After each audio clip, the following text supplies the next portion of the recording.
Greetings again. If you're a new viewer or listener, then perhaps I should explain that I use visuals to distract your attention while I chit-chat. I think the pictures are far more beautiful than me. Just being honest. It's just another one of my very quirky ways. Anyway, welcome, a very hearty welcome to you. Today I want to chit-chat about sitting on the fence. Now, sitting on a fence is not a good thing, but being indecisive can be very comforting because, let's face it, thinking is hard work for some. It's being non-committal. I have some experiences with that. Now, I have a Facebook page, facebook.com/Microdac. By all means, do like my page. Now, I have about 500 followers, maybe more, and about 4,000 friends. That is the Facebook definition of friends. I mention the numbers because I wish to illustrate a point. Of the 500 or so people on my Facebook, only about 20 will ever feel a need to comment or react to what I post. Now, I do have my theories. Number one, what I post is really not that interesting to warrant a reaction.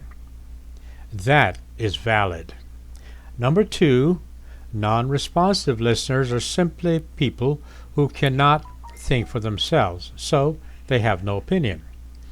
Or number three, non-interactive people are simply afraid.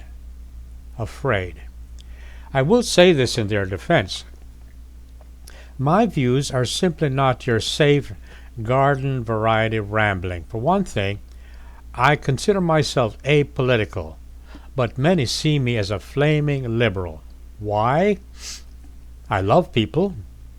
I prefer to accumulate friends rather than money. I think having a clean planet makes sense. I see greed as a shortcoming. I am pro-renewable energy. I'm all for solar, wind, tide energy. I respect indigenous people. As a matter of fact, I respect all people.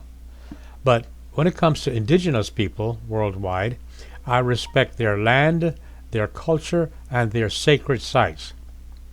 I am a spiritual person, a spiritual being who prefer not to be associated with modern organized religions. My personal view is that religions have caused more damage than good worldwide.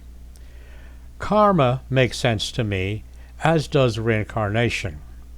I like being in the company of free thinkers and intellectuals because they teach me stuff.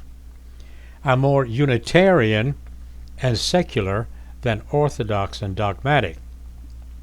I find that nature's a better teacher than churches, and so it goes. So here's my invitation to you. Please do not sit on the fence. Criticize me all you want. After all, negative comments can be very, very constructive. All I ask is that when you criticize me, that you use logic, facts, and reasons to support your argument, not myths and not the ramblings of writers and scribes. Okay?